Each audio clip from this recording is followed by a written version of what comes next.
everybody, it's Miss Lynn from Mill Creek MetroParks. Welcome to Nature Rocks.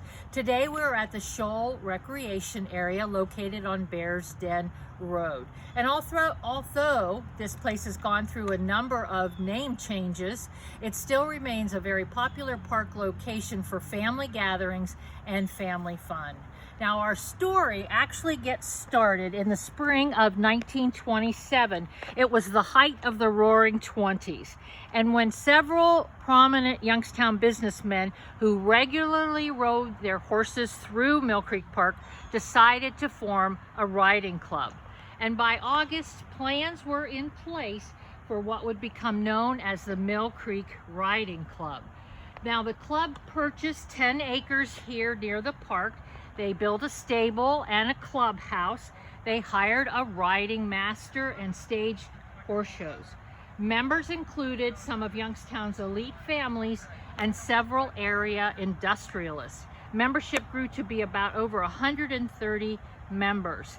The horse shows that they held here attracted usually over 1,000 spectators on show days. And it's fun to know that the first horse show that they had here included the rubber magnet Harvey S. Firestone.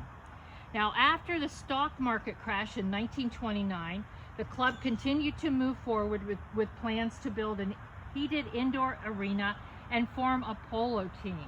And the growing economic troubles did not seem to worry the club members.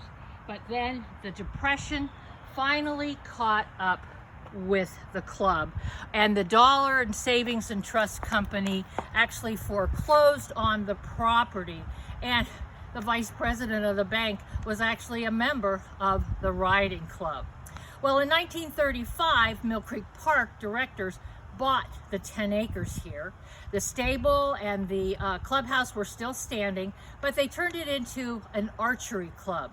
Archery was very, very popular at that time due to the Olympic events in archery for both men and women. Now, we have some pictures here. It shows the archery club at the top picture, but behind it you can actually see the stables and you can see the clubhouse, and you can see that archery was very popular back in the day. Now, this area, the construction on what we now know as Scholl Recreation Area, started in 1955 and officially opened in June of 1956. Now, the other names for this area included Manning Heights, because there was a local doctor, Dr. Henry Manning, who owned a large tract of land around here.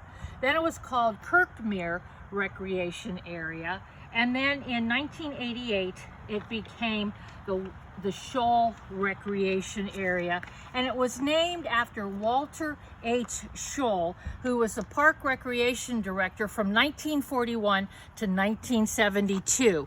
He served 31 years. We have a picture of him from one of the scrapbooks. This is Walter Scholl right here in the middle. He actually started his career with the park in 1928 as a park policeman, and it was said that he was very popular with park visitors, and that during the summers he actually made his rounds for his part of the park, which is about 20 miles, I guess, on horseback, and he rode a chestnut horse that he called Red. He was given the nickname Farmer Scholl, and I don't know really why, other than they said that he wore coveralls all the time, which was kind of a fun thing, simply because he was a city boy from Buffalo, New York.